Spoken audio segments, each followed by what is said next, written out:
자,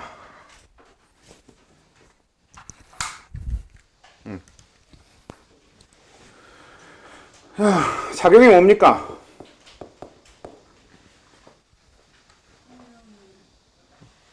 그렇죠? 우리가 환경이라고 하면 흔히 비생물적 요소가 되는 거고요.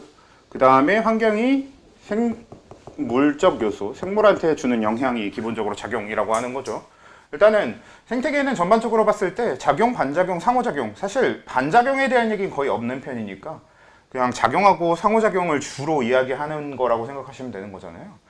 근데 거기서 이제 작용 얘기부터 좀 많이 하게 될 것 같은데, 제일 중요한 거는요, 환경에 대해서 오해하면 안 되는 가장 큰 부분이 비생물적 요소라는 겁니다. 그러니까 환경은 비생물적 요소를 얘기하는 거지. 그러니까 우리가 흔히 평소에 환경이라고 하면 사람한테 환경은 뭐 나무가 많은가 이런 것도 들어가 있을 수 있단 말이에요. 그렇죠? 우리가 흔히 생각하는 환경 이런 거는 뭐 초목이 푸르고 뭐 이런 것도 환경에 들어갈 수 있는데, 근데 여기서 얘기하는 초목이라고 하는, 그러니까 풀, 이런 식물 이런 애들은 이미 생물이잖아요. 그러니까 생명과학에서는 그런 나무 이런 애들은 이미 환경에 들어가면 안 됩니다. 환경은 무조건 비생물적 요소에 대한 이야기여야 돼서요. 비생물적 요소가 생물적 요소한테 영향을 주는 것, 이게 가장 헷갈릴 일 없는 정확한 정의인 것 같긴 하고요. 근데 보통 제일 많이 그냥 쓰는 표현으로는 환경이 생물한테 영향을 주는 것이 되는 거죠. 근데 그냥 작용에 대해서 예시야 여러분들이 학교에서도 많이 다뤘을 테니까 다른 건 다 제쳐두고 조금 메이저한 것들만 몇 가지 좀 시험 문제나 아니면 수능에서도 가끔씩 한 번씩 물어보기도 하고 조금 헷갈릴 만한 이런 것들만 좀 다루고 지나가 보면요. 혹시 우리가 파충류 혹은 조류의 알 껍데기가 단단하다. 의 원인이 뭘까요? 이게 뭐게?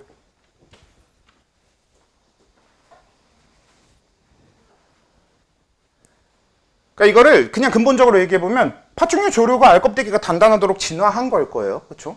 근데 세상의 모든 진화는 진화압이라는 게 있습니다. 정확하게는 진화 자체는 우연히 일어나는 건데, 근데 그 우연히 일어난 변이가 선택돼서 지금까지 내려온다는 얘기는 그게 선택될 만큼의 어떤 환경적 요소가 있었다는 얘기잖아요. 그래서 진화는 결국 작용의 결과거든요. 그렇다 보니까 지금 파충류와 조류의 알껍데기가 단단하다도 일종의 작용이 될 확률이 높아요. 물론 상호작용의 경우도 있어요. 상호작용의 가장 대표적인 게 뭐가 있냐면은 뭐 어떤 애들은 과일에 독이 들어있다든지 이런 거 있잖아. 과일에 독이 들어있는 거는 어떤 진화합이냐면 다른 생물들이 내 과일을 잡아먹지 못하게 하는 게 목표거든. 그러니까 그런 거는 상호작용의 결과겠지.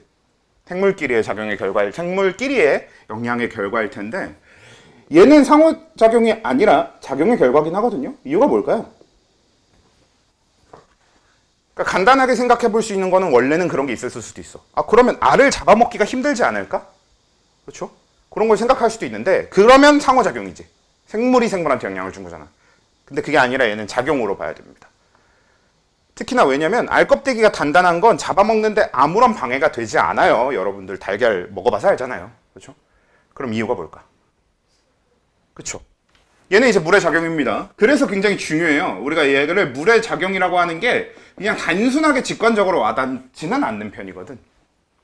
그럼 이걸 와닿게 하기 위해서 조금 더 설명을 덧붙여 보면 왜 얘가 물의 작용, 즉 수분과 관련된 변화냐면요.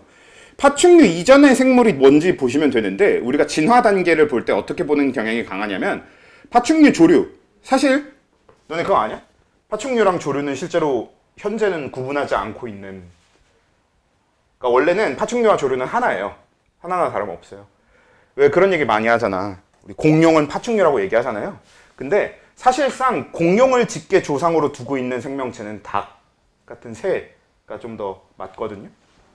아무튼 파충류, 조류 이런 애들로 진화되기 전에가 양서류예요. 개구리 같은 애들.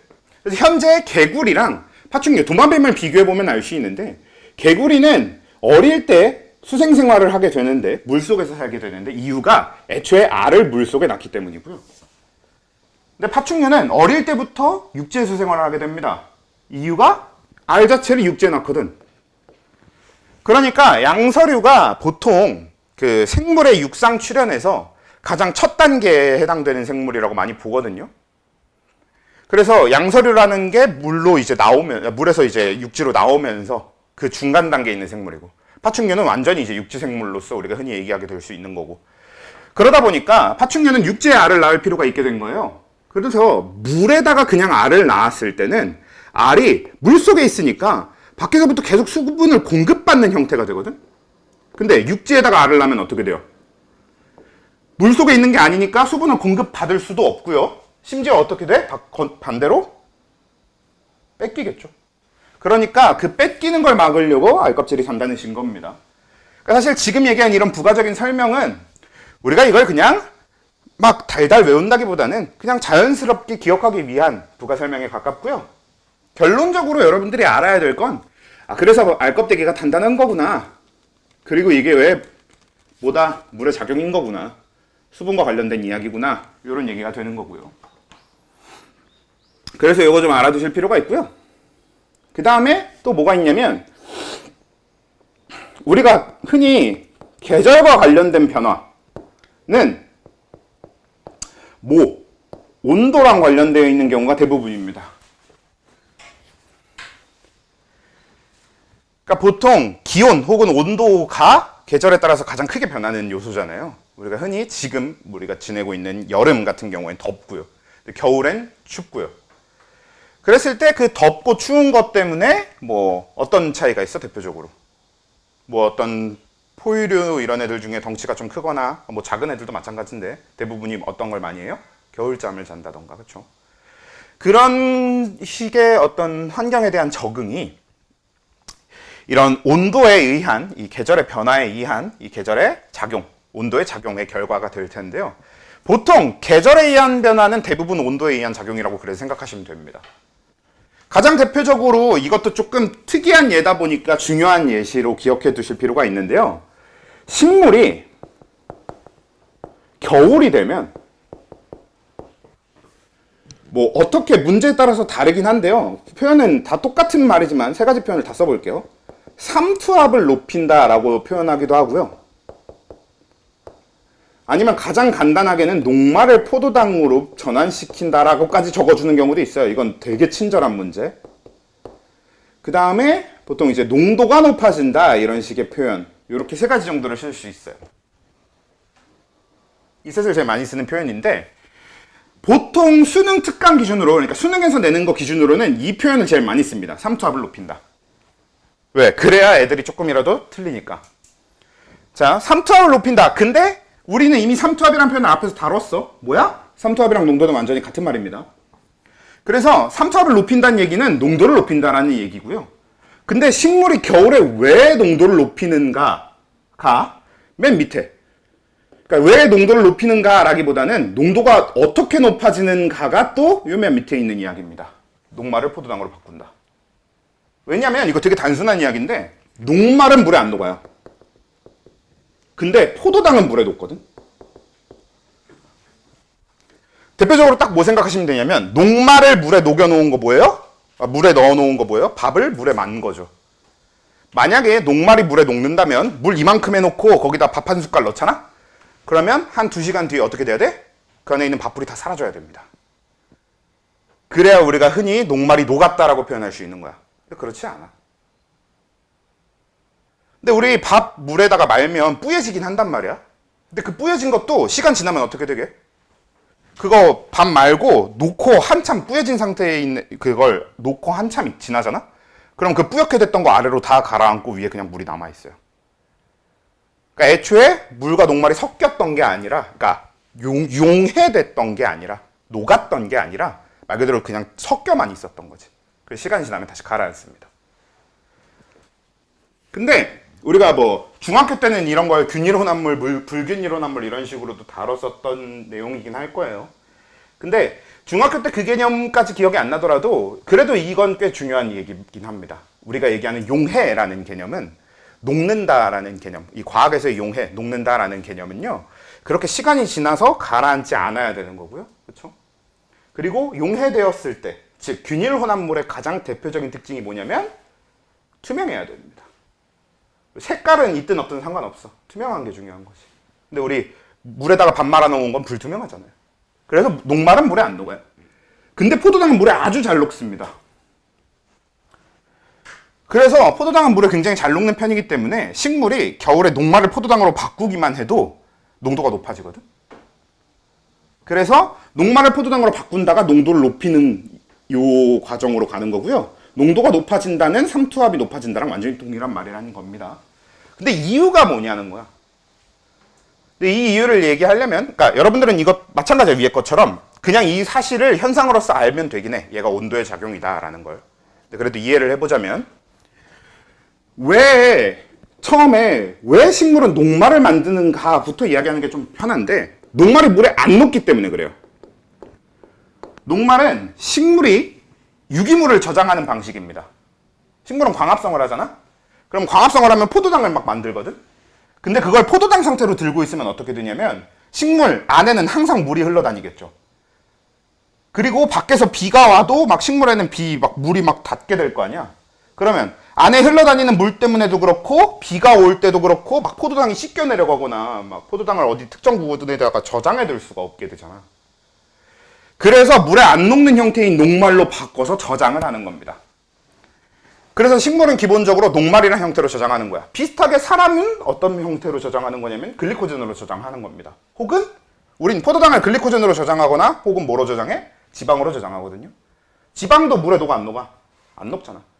그러니까 이게 다 그런 거예요. 그러니까 사람도 결국엔 동물이든 식물이든 생물은 다 남은 유기물을 물에 안 녹는 형태로 저장하는 게 기본이라는 거죠. 그래서 식물도 녹말로 바꿔서 저장하는 게 기본인 거야. 근데 그렇게 일부러까지 녹말로 저장했던 걸 왜 겨울이 되면서 포도당으로 바꾸냐면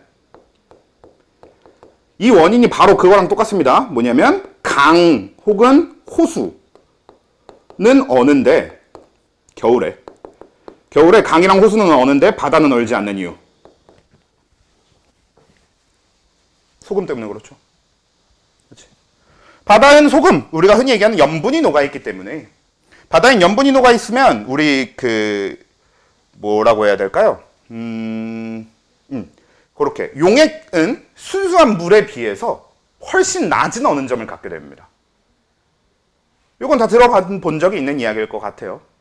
우리가 흔히 바다랑 호수는 왜 호수는 얼었지만 바다는 얼지 않을까요? 라는 얘기를 할 때 꼭 설명하는 게 바다에는 염분이 녹아있고 그렇게 염분이 녹아있는 용액이 되면요 그냥 물에 비해서 훨씬 낮은 온도가 돼야 얼어요. 이런 얘기를 많이 합니다. 이거 되게 단순하게 여러분들 집에서 물 한 컵 받고 하나는 음료수를 해서 둘이 동시에 냉동실에 넣어서 얼려보시면 꽤 금방 비교할 수 있습니다. 한 1시간 뒤에 꺼내보면 물은 꽤 얼어있는데 음료수 쪽은 좀 비교적 덜 얼어있는 걸 확인할 수 있거든요. 더 낮은 온도에서 얼기 때문에 그런 거거든요. 그래서 딱 요 원리가 그대로 적용이 되는 거야. 그래서 식물이 이제 겨울을 날려고 하는데 만약에 식물 안에 있는 물을 물 상태로 놔두면은 어떻게 돼? 겨울에 다 얼어버리겠죠. 그럼 식물이 죽어버린단 말이야. 그러니까 안에 물이 얼지 못하도록 녹말을 다 포도당으로 바꿔서 물에 녹여버리는 거야.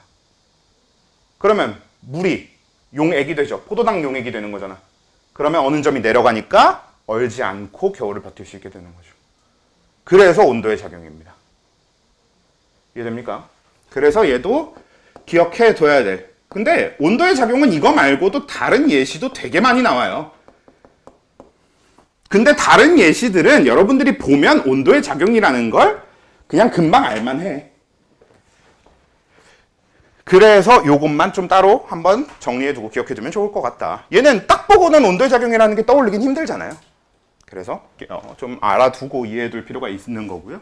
비슷하게 요것도 그래서 설명을 했던 거고. 자, 여기까지 좋은데 그래서 우린 메인으로 둘 거는 계절에 따른 변화는 온도의 작용의 결과구나로 두긴 할 건데요. 예외적으로 계절의 변화가 온도가 아닌 빛의 작용의 결과인 경우들이 있어요. 이건 이제 따로 외워주시면 좋거든요. 어차피 대부분이 계절 변화에 따른 변화는 온도에 의한 것이다 라고 그냥 대부분은 그렇게 두면 되니까 예외 몇 가지만 외워서 근데 예외적으로 빛의 작용의 결과인 게 몇 가지 있어요. 이렇게 외워두시면 되는 거거든. 이 예외에는 가장 대표적인 게 뭐가 있냐면, 나비. 우리가 흔히 봄나비, 가을나비, 여름에 주로 활동하는 나비, 이런 나비들은 서로 다 무늬가 달라요. 무늬의 화려한 정도도 다르고요. 무늬의 색깔도 굉장히 다른 편입니다. 보통 그 색깔은 어디에 맞춰져 있게 되냐면, 봄나비는 봄꽃의 색깔들에 맞춰져 있고요. 여름나비들은 여름꽃의 색깔들에 맞춰져 있는 거고, 가을나비들은 가을꽃의 색깔들에 맞춰져 있는 거지. 이유는 뭐야? 나비가 화려한 무늬를 갖는 거는 날개를 펼쳤을 때 자신을 위협하는 포식자를 위협하기 위해서긴 하거든요. 화려한 무늬의 이유는 그거예요. 근데 어떤 특정 색깔을 갖게 되는 원인은 대부분 보호색입니다. 그러니까 봄꽃이 주로 빨간색 계열이 많다면 나비가 약간 붉으스름한 색깔을 띠게 된다던가 이런 식의 설명이 있으면 그건 결국 꽃의 색깔이랑 맞춰져 있는 거잖아요. 그런 건 이제 우리가 흔히 빛의 작용이라고 봐야 되는 거죠. 근데 왜 색깔이 빛이에요? 라는 건 우리가 다시 물리학적으로는 기본적인 내용이 되죠. 색깔 자체가 원래 색깔이라는 건 가시광선이고 가시광선이라는 건 빛의 파장과 관련된 거니까. 일단 그래서 이런 나비 같은 게 있고요. 그래서 나비의 무늬. 그리고 또 어떤 게 있냐면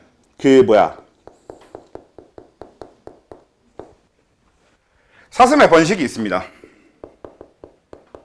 보통 얘는 어떻게 나오냐면 다른 포유류를 꼭 예시로 디테일하게 드는 경우도 있고 해서 하나의 포유류를 갖다 놓고 이 포유류는 봄에 번식하는데 얘는 가을에 번식한대, 이런 얘기를 적어 놓거나 아니면 이걸 그냥 생략해 놓고 사슴은 가을에 번식한다, 이런 걸 가지고 질문하기도 해요.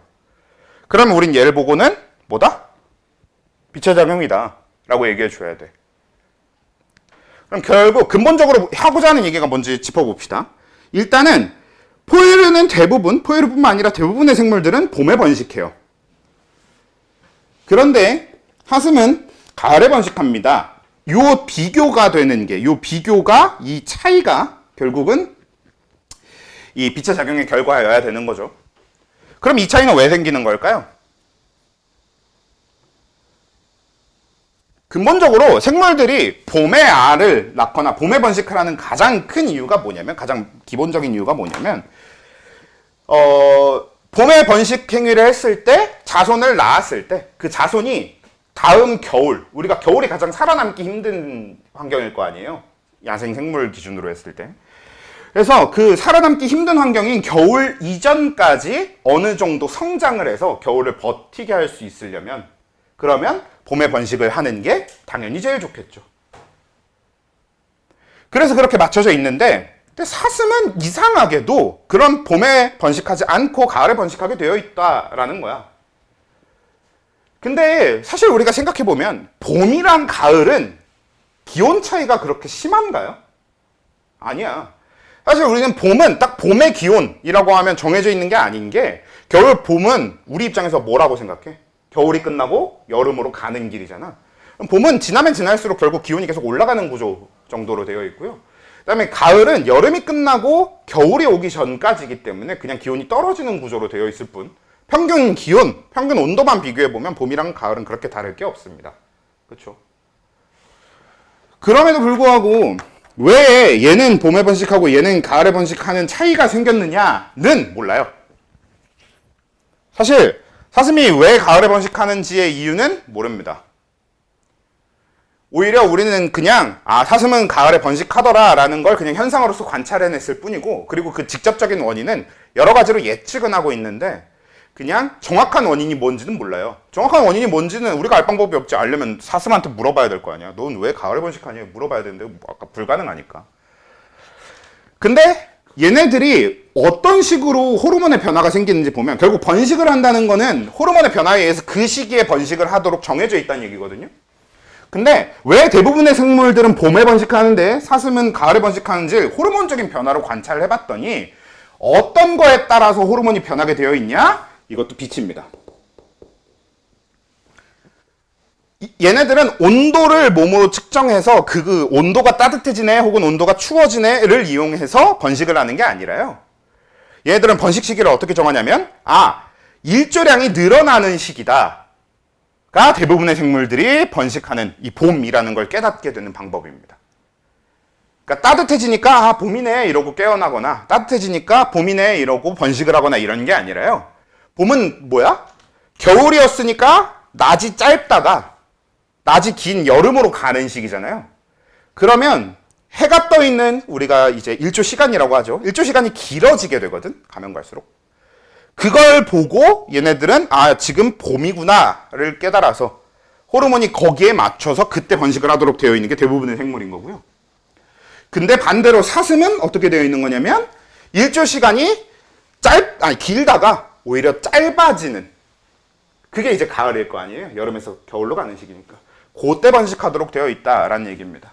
그래서 우리가 얘를 이제 빛의 작용의 결과다라고 얘기를 할 수 있게 됐어. 근데 왜 그렇게 진화했는지는 모르는 거고 아직. 그래서 이렇게 정리를 해봤는데요. 만약에 계절에 따른 변화지만 빛의 작용의 결과인 걸 물어볼 거면 보통은 이 두 가지 예시를 가지고 얘기를 하거든요. 근데 이 둘 빼고도 여러 가지 얘기를 하려면 할 수는 있거든. 그래서 대충 어떻게 좀 생각해 두시면 편하냐면 계절인데 온도의 작용인 경우는 대부분 여름은 뭐예요? 네. 여름, 겨울 이런 걸 비교하고요. 이 빛의 작용에 따른 이 계절 여기 비교를 할 때는 봄, 가을 아니면 여기다 중간에 꼽사리 껴서 여름까지 같이 비교를 한다던가 이런 식으로 봄이나 가을을 주로 비교하게 되는 게 빛의 작용의 특징입니다. 이렇게 생각하시면 구분하기 좀 편할 거예요.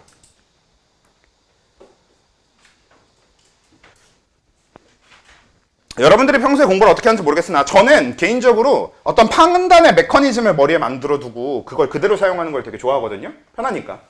그럼 뇌가 좀 덜 복잡하니까. 그래서 제 머릿속에 이 계절의 변화인데 온도의 작용인지 빛의 작용인지를 판단하는 기본적인 메커니즘은 어떻게 되어 있냐면요. 그냥 무조건 다 계절의 변화는 온도의 변화야 라고 둔 다음에 근데 문제를 보니까 봄, 가을을 비교하고 있네? 그럼 빛이야. 이렇게 예외만 따로 빼둔 거지. 저는 약간 그렇게 생각하면서 항상 문제를 풀거든요. 여기 요 작용 판단할 때. 그래서 그렇게 하는 게 제일 편해요. 근데 내신에 나오는 거야 어차피 좀 나올 게 한정되어 있거든. 교과서에 나온 예시가 주로 나온다던가 선생님이 수업 시간에 얘기한 예시가 나온다던가 어느 정도 한정되어 있으니까. 그래서 이 정도가 메인으로 다뤄야 될 작용이고요. 오늘 목표가 상호작용까지 끝내는 게 목표였긴 했는데 할 수 있을지 모르겠네요. 개체공 분집 다 하는 건 불가능할 것 같고 개체공까지만 최대한 어떻게든 해보자. 아무튼 하고 나서 원래는 그냥 개체군으로 넘어가면 될 것 같긴 한데 너네 학교에서 안 했다고는 했지만 사실 생태계 파트를 하면서 그래도 요거는 이해하고 가는 게 좋긴 좋거든요. 어떤 게 있냐면 우리가 양지식물하고 음지식물의 비교예요.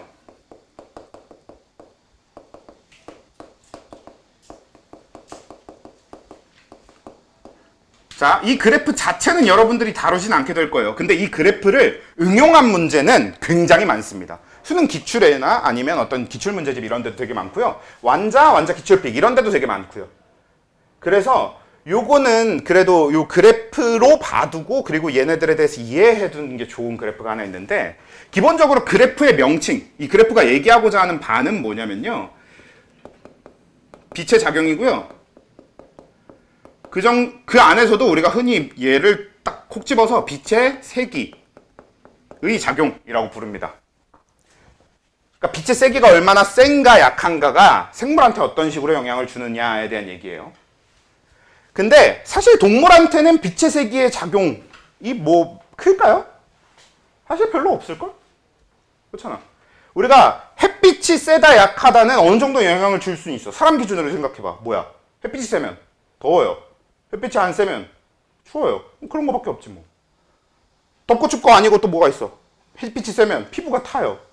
그러니까 사실 생존과 직결되는 건 별로 많지 않잖아요. 특히나 현재 인간에 와서는 그렇지도 않단 말이야. 심지어 어떤 것도 있냐면 빛의 세기가 약해도 기온은 온도는 높을 수도 있지. 대표적으로 어때? 현재 지구가 그렇잖아요. 뭐 온실효과 이런 게 되게 강해지면 햇빛이 약해도 온도는 높을 수도 있단 말이에요. 그러니까 우리가 이제 이 빛의 세기의 작용이라고 하는 건 동물보다는 식물에 대한 이야기가 될 거고요. 그래서 이 그래프는 어떤 얘기가 되냐면 일단 X축은 빛의 세기입니다. 단위는 럭스를 쓰는데 몰라도 상관없고요. 그 다음에 Y축은 광합성량이라고 우리가 흔히 얘기하긴 하는데요. 여기가 원점이에요.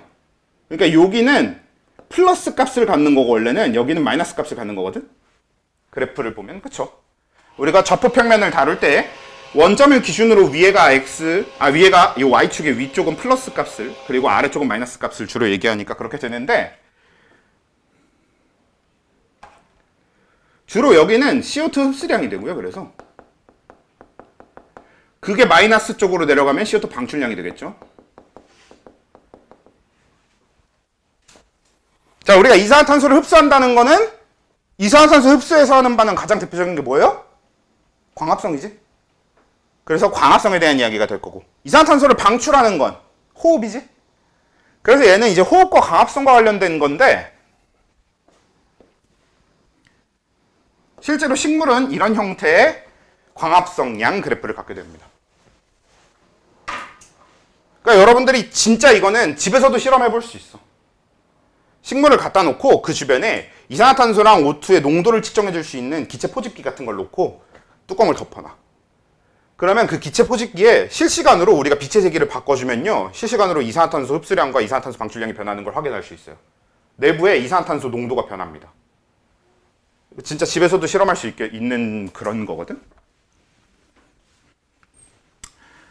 자, 그래서 이 그래프가 뜻하는 게 뭐냐면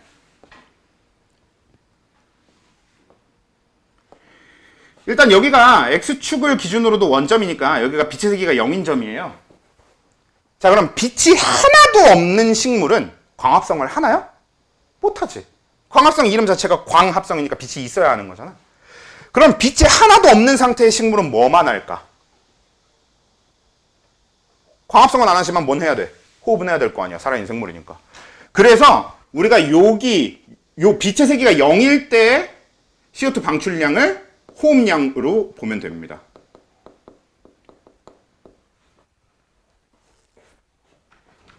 우리가 흔히 저걸 뭐라 그래? Y절편이라고 하죠. 그래서 Y절편이 이제 호흡량인 겁니다. 근데 저 Y절편 호흡량은 특이한 점이 뭐가 있냐면요. 여러분들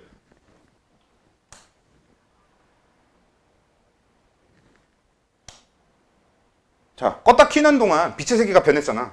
여러분들 호흡량 변했어 안 변했어? 호흡량이 변하지 않잖아요. 식물도 결국 마찬가지야. 식물도 빛의 세기가 약해지고 커지고가 호흡해주는 영향은 아무것도 없거든요. 그래서 어떻게 되냐면 이제 이 호흡량은 처음에 우리가 이 빛의 세기가 0일 때 측정한 호흡량은 결국 이 식물의 정해진 호흡량이 됩니다. 변하지 않고 계속 쭉 유지돼요. 왜냐면 우리 호흡량에는 여러 가지 요인이 있을 수는 있지만 가장 호흡량에 영향을 많이 주는 요인이 온도거든요. 근데 우리 1단원에서 다뤘어. 우리가 지금 실험을 하는 게 빛의 세기와 식물의 광합성에 대한 실험인 거잖아. 그럼 온도는 뭐야? 통제 변인이죠. 그러니까 온도는 어차피 변하지 않아야 되기 때문에 그래서 호흡량은 안 변한다를 전제로 하게 되는 거야. 자, 그러면 호흡량은 일정하게 유지된다는 소리는 뭐냐면 빛의 세기를 아무리 늘려줘도 요 선 이만큼은 계속 호흡을 할 거란 얘기입니다. 근데 그럼 빛의 세기를 높여줬더니 왜 얘가 CO2 방출량이 이만큼 줄었을까? 요만큼만 CO2를 방출한다는 얘기 있잖아요. 그치? 그럼 얘는 왜 이만큼만 CO2를 방출하도록 줄어들었어? 호흡량이 줄어든 것처럼 보여. CO2 방출량이 왜 줄어들었어? 정확하게는 저만큼은 호흡은 하고 있는데 저 올라간 만큼, 즉 주황색으로 표시해볼까요? 요만큼 뭘 하고 있는 거라고 보면 되는 거야? 광합성을 하고 있다고 보면 되는 거지. 호흡량은 정해져 있어. 근데 CO2 방출량이 줄어들었다는 얘기는 그만큼 광합성으로 CO2를 써버리고 있는 거죠. 그러니까 방출하는 이산화탄소 그만큼 줄어든 거지. 그렇죠? 그래서 빛의 세기를 늘리면 늘릴수록 광합성량이 늘어나는 건 볼 수 있어요. 그래서 여기 광합성량이 쭉쭉쭉쭉 늘어나다가 여기 시점이 되면 어느 특정 시점이 돼서 이렇게 많이 높아지게 되면 이만큼의 광합성을 하는 거지. 그래서 우리가 이 주황색으로 표시한 얘가 요 호흡량으로부터 여기까지의 총량, 이게 총광합성량이 돼요. 그리고 이 총광합성량이라는 개념은 굉장히 중요합니다. 왜냐면 이걸 지금 우리가 얘기하고 있는 거는 하나의 개체에 대한 얘기거든. 자, 실험을 하는 거니까 나무 한 그루를 갖다 놓고 실험을 해서 나온 결과가 이거인 거거든. 그럴 때는 우리가 총광합성량이라는 표현을 쓰고요. 근데 이걸 좀 확장시키잖아? 그래서 뒤에서 나무가 엄청 여러 그루가 있어. 그래서 그 여러 그루가 한 번에 만드는 광합성량을 얘기하고 싶어. 그럴 때는 표현을 총 생산량으로 바꿔주는 겁니다. 그러니까 하나하나는 총 광합성량인 거고 그게 모여서 엄청 여러 개체, 우리가 흔히 식물 군집이라고 하죠. 식물 군집의 전체 총 광합성량의 합이 총 생산량, 이런 표현이 되는 겁니다. 아무튼 그래서 이게 이제 총 광합성량이 되는 건데 어떤 것도 있냐면 여기 실제로 식물은 이만큼씩 광합성을 하고 있는데 여기 이만큼씩 호흡도 계속 하고 있는 거잖아요. 그러면 식물은 실제로 이런 거예요. 만약에 호흡량이 100이야. 그러면 100만큼 유기물을 쓰고 있다는 소리거든. 왜냐면 유기물을 소모해서 일어나는 게 호흡이니까요. 유기물이라는 거는 우리 포도당 같은 거 그냥 생각하시면 되는 거죠. 근데 광합성량이 더 많아야 되니까 이 총광합성량이 120이면 그러면 얘는 이제 120만큼의 유기물을 만들고 있다는 얘기거든. 그쵸? 그럼 실제로 식물이 남겨먹고 있는 유기물의 양은 얼마가 되는 거야? 그쵸? 20만큼이 되는 거죠. 실제로는 100만큼 쓰고 계속 쓰면서 만드는 건 120만큼 만드니까 그럼 계속 20씩 남겨먹고 있겠네. 그래서 우리가 그 남겨먹는 양을 따로 표현하려고 만든 표현이 순광합성량. 우리가 이걸 군집으로 확장시켜 가보면 순생산량이 되는 겁니다.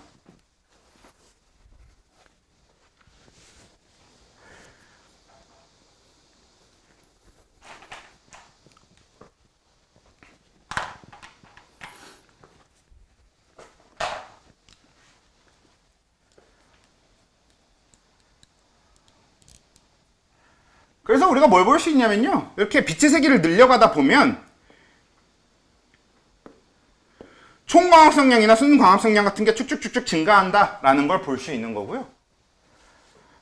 그리고 이제 식물들은 보통 어떤 특징을 갖냐면 우리가 여기를 이제 보상점이라고 해요. 여기가 이제 어디냐면 X절편. 왜? X절편은 어떤 시기냐면요. 총광합성량하고 호흡량이 완벽하게 딱 똑같은 시점이거든. 자, 만약에 여러분들이 집에다가 식물을 갖다 놓고 다른 조건을 엄청 충족하게 주면서 빛의 세기를 정확하게 보상점으로 유지해 주잖아? 그럼 그 식물은 절대로 자라지도 않고 죽지도 않습니다. 딱 그 상태가 유지돼요. 근데 만약에 그 보상점보다 낮은 빛의 세기를 계속 주잖아? 그러면 다른 걸 아무리 충분히 줘도 시간이 지나면 지날수록 시들어서 죽습니다. 왜? 사용하는 유기물량이 만드는 유기물량보다 많잖아. 그쵸? 그리고 반대로 또 완전히 주변 걸 충분히 주는 상태에서 빛의 세기를 충분히 높게 주면요. 보상점보다 높은 빛의 세기를 주게 되면 식물이 계속 쭉쭉 자라겠지. 유기물이 계속 남으니까요.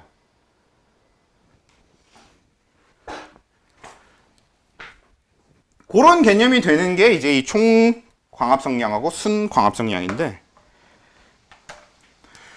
자, 그래서 이렇게 설명했던 이 흰색 그래프가 하나 있었어. 근데 다른 식물, 완전히 종류가 다른 식물을 하나 갖다 놓고 그 식물 가지고 똑같은 실험을 진행했더니 이번에는 이렇게 그래프가 나온 거예요. 그래서 요걸 A 식물이라고 하고 원래 우리가 했던 요 실험에 대한 식물을 B 식물이라고 해볼게요. 자, 여러분들이 보기에 A 식물과 B 식물 중에 누가 양지 식물이고 누가 음지 식물 같아 보여요? A가 양지 식물이고 B가 음지 식물? 왜?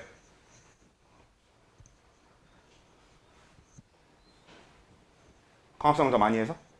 양지 식물이 광합성을 더 많이 하나?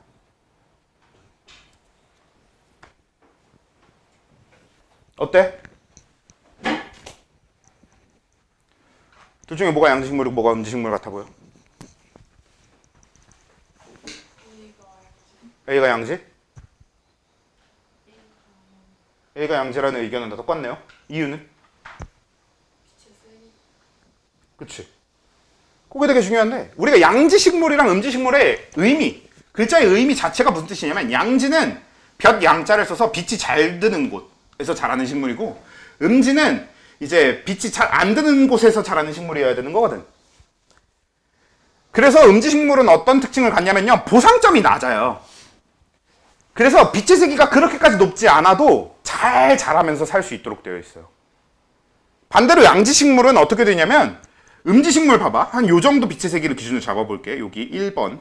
요 1번 정도의 빛의 세기가 계속 유지되잖아? 그러면 음지 식물은 아주 잘 자라면서 살겠죠. 근데 양지 식물은 어떻게 되겠어? 시간이 지나면 죽어버리겠지.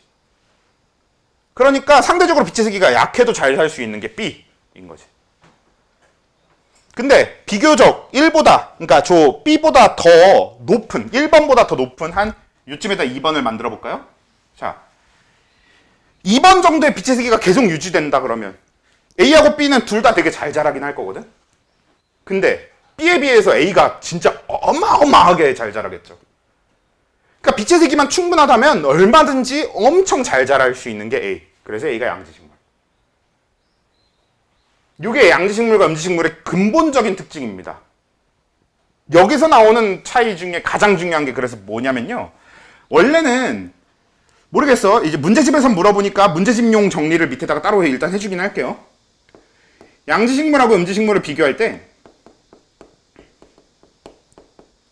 보상점이 요 X절편이라고 했잖아요. 보상점이 양지식물 쪽이 더 높습니다. 호흡량도 양지식물이 더 높아요. 근데 우리가 요 일정해지는 시점을 광포화점이라고 하는데 광포화점도 양지식물이 더 높아요. 원래 이런 걸 비교해서 하거든. 근데 아까 여러분 학교에서는 요 그래프까지는 다루진 않았다는 것 같아요. 그치? 학교에서 요 그래프까지 다루지 않았으면 지금 저기서 얘기하는 보상점, 호흡량, 광포화점 비교를 직접적으로 시키진 않을 겁니다. 그래서 요거는 이제 문제집용으로 그냥 간단하게 한번 정리를 해드린 거고, 요 밑에 거는. 근데 그래도 이건 개념적으로는 이해하고 있는 게 뒤에 다른 내용들을 이해하는데 굉장히 도움이 되는 게, 생태계 전반을 이해하는데 도움이 되는 게, 결국 우리가 얘기하고자 하는 가장 근본적인 건 양지식물하고 음지식물을 비교해보면 양지식물 쪽이 광합성량 자체가 많을 수밖에 없다는 겁니다. 우리가 이걸 군집으로 크게 가져가 보면 어떻게 된다? 호흡량. 아이고, 죄송합니다. 생산량. 생산량이 많다. 로 연결이 되는 거지. 이해됨? 자, 그러면 한 가지 더. 소나무는 양지식물일까요? 음지식물일까요?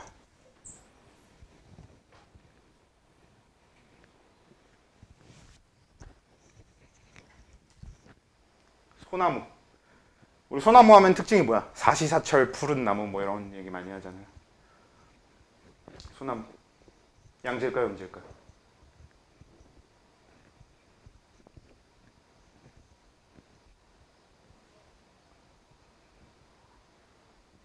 뭐 같아? 양지라고 생각한 이유. 오.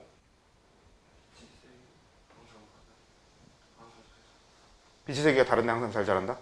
여기는.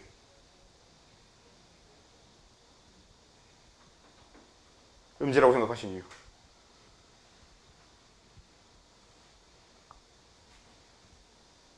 그냥 느낌? 실제로 소나무는 음지식물이라고 생각하시는 분들이 굉장히 많고요. 그래서 근데 소나무가 음지식물이라고 생각해 볼 법한 게 소나무의 가장 큰 특징이 뭐냐면 추운 데서도 잘 견딘다는 거잖아. 그렇지? 그러니까 우리가 사시사철 풀을 수 있는 거죠. 겨울에도 버틸 수 있는 생물인 거니까. 그래서 되게 음지식물 같아 보이는데 이게 되게 중요한 포인트인 건데요. 양지와 음지의 우리 머릿속 이미지가 얘는 좀 춥고 얘는 따뜻하다라는 이미지가 존재하긴 하는데 그 이미지는 지우셔야 됩니다. 애초에 양지랑 음지는 빛의 세기의 차이만 가지고 나누는 거지 절대로 온도의 차이는 아예 생각을 안 하는 거예요. 그러니까 온도의 차이를 빼야 되는 거고 그러면 딱 빛의 세기만 가지고 생각해 보면은 말씀하신 약간 우리가 계속 빛의 세기가 달라질 텐데 그 달라질 텐데도 불구하고 계속 잘 자라는 쪽이 소나무인 거잖아. 그러려면 음지식물인 게 더 유리하겠죠. 음지식물인 거겠지. 이런 식으로 생각하면 큰일 나네요. 근데 양지식물인데. 그렇죠? 그래서 애초에 소나무는 일단 양지식물인데요. 소나무가 양지식물인 걸 설명하기 위해서 가장 기본적인 게 뭐냐면 양지식물과 음지식물이 우리가 알게 되는 이런 식으로 실험을 해봐야 되고 조사해봐야만 알 수 있는 차이 말고요. 우리가 겉으로 확인할 수 있는 가장 기본적인 근거가 잎이에요. 자, 하나 생각해 봅시다, 여러분들이. 자, 여러분들 생각해 보면은 식물이 있어. 식물의 요 잎은 어떤 역할을 하냐면 광합성을 하기 위한 빛을 모아주는 역할을 하거든요. 그래서 잎이 주로 광합성을 하는 곳이기도 하고요. 그래서 그 광합성에 필요한 빛을 모으는 곳인데, 자, 음지, 즉 빛의 세기가 약한 곳에 사는 애들은 어떻게 빛을 모으려는 노력을 할까? 아니면 빛을 놓으려는 노력을 굳이 하지 않아도 될까? 최대한 모으려고 해봐야 되지 않겠어? 빛의 세기가 워낙 약한 데 사니까 그러면 면적당 떨어지는 빛이 약해? 그럼 내가 면적을 넓혀서 빛을 최대한 넓게 받지 뭐. 근데 양지식물은 어떨까요? 그치? 양지식물은 빛이 엄청 잘 되는, 빛이 굉장히 센 곳에 살잖아요. 그러면 잎을 펼치려는 노력을 굳이 할 필요가 없겠죠. 근데 선생님, 잎을 펼치려는 노력을 할 필요가 없는 거지. 그래도 잎이 넓어도 되는 거 아닙니까? 아니에요. 왜? 잎이 넓으면 어떤 게 단점이 되게? 그쵸, 수분을 잘 뺏기겠죠.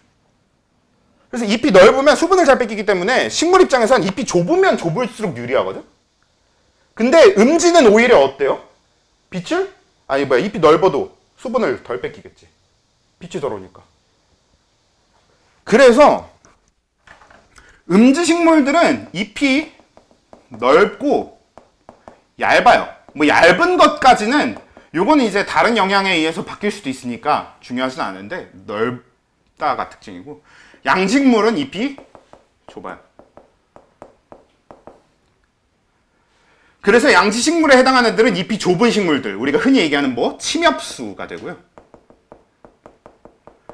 음지식물에 해당하는 애들은 잎이 넓은 식물들, 우리가 흔히 얘기하는 화렵수가 됩니다. 그리고 가장 대표적인 침엽수가 소나무죠. 너네 침엽수라는 이름이 어떻게 만들어졌게? 저 해석 그대로야. 가운데 엽은 잎, 엽자, 잎이란 뜻이고 맨 처음엔 진짜 침처럼 생긴 잎을 가진 나무, 이게 침엽수입니다. 그게 우리가 알고 있는 딱 소나무죠. 그래서 소나무는 침엽수고 그리고 그 침엽수 자체가 양지식물. 그리고 그 이유가 양지식물이 잎이 좁기 때문에 그래요. 그래서 우리 주변에 있는 요 가로수나 이런 거에 대부분에 들어가는 벚나무라든지 아니면 또 뭐 있냐? 요즘 우리 주변에 제일 많은 나무가 뭐가 있을까요? 은행나무, 참수리나무 이런 것들은 대부분 다 음지식물에 들어갈 겁니다. 우리가 보는 잎들이 다 크고 넓잖아요. 네, 그래서 양지식물과 음지식물은 이런 식으로 좀 차이를 샅샅들이 알고 있어야 돼요. 요 생태계 파트에서 굉장히 중요한 주인공들입니다. 그래서 양지식물은 잎이 좁은 침엽수를 얘기해요. 소나무 같은 애들. 음지식물은 잎이 넓은 화렵수를 얘기해요. 은행나무 같은 애들. 그리고 음지식물보다 양지식물이 기본적으로 그냥 생산량이 많게 되어 있습니다. 이해된 거죠? 그리고 생산량이 많게 되어 있는 그 이유가 요 밑에 이제 쭉 설명이 되어 있는 건데, 요거는 그냥 이걸 이해하기 위해서 설명했다고만 보셔도 크게 무방할 겁니다. 문제집 풀 때는 좀 쓰실 수도 있는데 학교에서 이 그래프를 설명하지 않았다 그러면 이 그래프와 관련돼서 문제를 내지는 않을 거니까.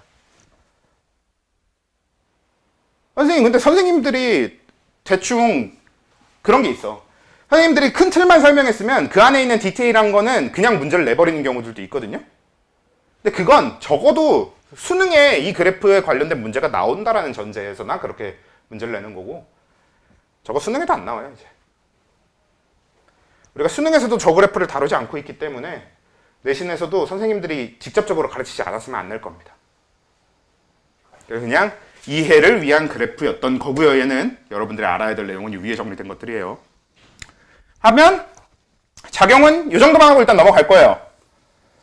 왜냐면 물의 작용해서 뭐 수생식물 뭐 이렇게 뭐 나누는 것들도 뭐 정리는 했을 거고 이것저것 많이 다뤄보셨겠지만 대부분들이 다 그냥 암기하면 될 내용들일 테니까. 3시에 딱 출발하셔야 된다 그랬죠? 조금은 늦어도 돼요. 일단 조금 더 해봅시다. 그 다음에 이제 개체군.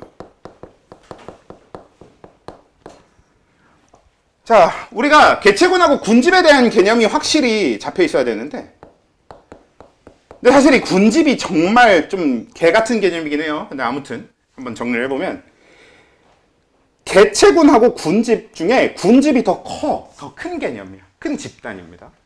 왜냐면 군집 자체가 약간 어떤 느낌이냐면 개체군집, 개체군 집단.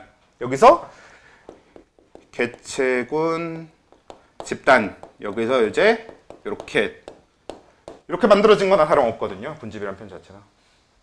그래서 군집 자체는 굉장히 여러 개의 개체군으로 모여있는, 여러 개의 개체군을 모아놓은 건데요. 사실 군집은 엄청 여러 가지로 나눌 수 있습니다.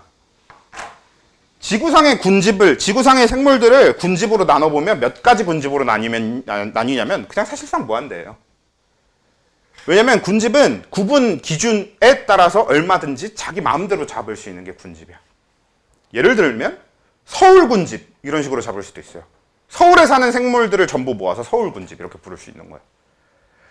뭐 아니면 한국에 사는 생물들을 모아서 한국 군집 이런 것도 따로 나눠볼 수 있는 거지.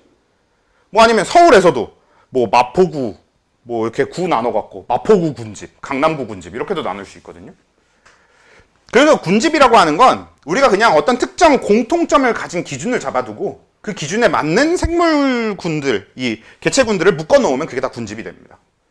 군집 자체는 그냥 뚜렷한 기준으로 나누는 건 아니고요. 그냥 기준은 그때그때 잡기 나름인 거. 그래서 제일 중요한 건 결국 여러 개의 개체군이 모인 집단 정도의 표현입니다. 우리가 가장 많이 쓰는 군집의 분류가 소비자 군집, 생산자 군집, 분해자 군집. 생산자 군집은 생산자 군집 대신에 뭐 식물 군집 이런 식으로도 많이 이런 식으로 표현하게 되는 경우도 있고. 이런 것들이 제일 많이 쓰죠. 우리가 흔히 소비자 군집이라고 하면 뭐예요? 동물들을 얘기하지. 생산자 군집이라고 하면 뭘 얘기해요? 주로 식물들을 얘기하죠. 분해자 군집이라고 하면 주로 뭐를 얘기해요? 그쵸? 세균 이런 우리가 흔히 병원체라고 생각하는 것들도 다 분해자에 들어가고요. 그리고 버섯, 곰팡이 이런 것들도 다 분해자에 들어가고. 특징이 뭐냐면 소비자는 유기물을 이용해서 호흡을 해요. 그리고 생산자는 호흡하긴 합니다만 이 생산자의 가장 중요한 건 뭐예요? 광합성을 하죠. 그래서 광합성을 통해서 유기물을 생산하는 게 생산자, 그리고 그 유기물을 먹어서 사용하는 게 소비자. 우린 먹은 걸 호흡의 형태로 사용하죠. 사실 인간 기준으로니까 소비자, 생산자, 분해자 이렇게 셋으로 나뉘는 거지, 사실 원래는 소비자와 분해자는 구분이 안 되는 게, 분해자는 뭐 하게? 분해자도 호흡하는 겁니다. 분해자와 소비자가 유기물을 사용하는 방식은 똑같아요. 어차피 분해자도 광합성 못 하거든. 그러니까 분해자도 어차피 호흡하거든요. 그래서 소비자랑 분해자는 그냥 우리 인간 입장에서 어떻게 나눈 거라고 생각하시면 되냐면, 좀 동물들은 주로 이제 소비자. 그러니까 직접적으로 먹는 행위를 하는 것들은 소비자. 근데 이렇게 먹는 행위를 하지는 않는 이런 애들을 분해자. 이렇게 나눠 놓은 거라서 지극히 인간 중심적인 그 분류입니다. 소비자랑 분해자라고 하는 차이는. 실제로 그래서 어떤 표현을 좀 더 선호하냐면 생명과학 하는 사람들은 소비자, 생산자, 분해자라는 표현보다는 독립영양생물과 종속영양생물 이런 표현을 더 좋아하거든요. 근데 이거는 이제 얘기는 하셨을라나? 선생님이 설명을 막 하진 않으실 거예요. 우리가 이제 흔히 독립영양생물은 혼자서도 살 수 있는 애들, 생산자만 독립영양이 돼요. 종속영양생물은 소비자, 분해자 같이 혼자서는 살 수 없는 애들입니다. 간단하게 지구상에 종속영양생물들이 다 멸종하고 독립영양생물만 남잖아? 그럼 독립영양생물들 아주 잘 살아갈 겁니다. 물론 몇 군데 문제가 생길 거긴 해. 근데 그래도 멸종하게 되거나 그럴 이유는 없어요. 근데 반대로 지구상에 독립영양생물들이 싹 다 멸종하잖아? 그럼 종속영양생물들도 무조건 다 멸종합니다. 그러니까 얘가 생산자니까 얘가 유기물을 만들어야 되고 얘네들은 얘가 만든 유기물을 가지고 순환시켜서 이제 이용하도록 되어 있는 거니까. 근데 이제 우리 입장에서는 그냥 이 정도로 정리해두면 되는 거고 가장 이제 대표적으로 군집을 나누는 방식이 이렇게 세 가지가 되는 거고요. 근데 개체군이라고 하면 이제 여기서 더 내려와서 한 종입니다.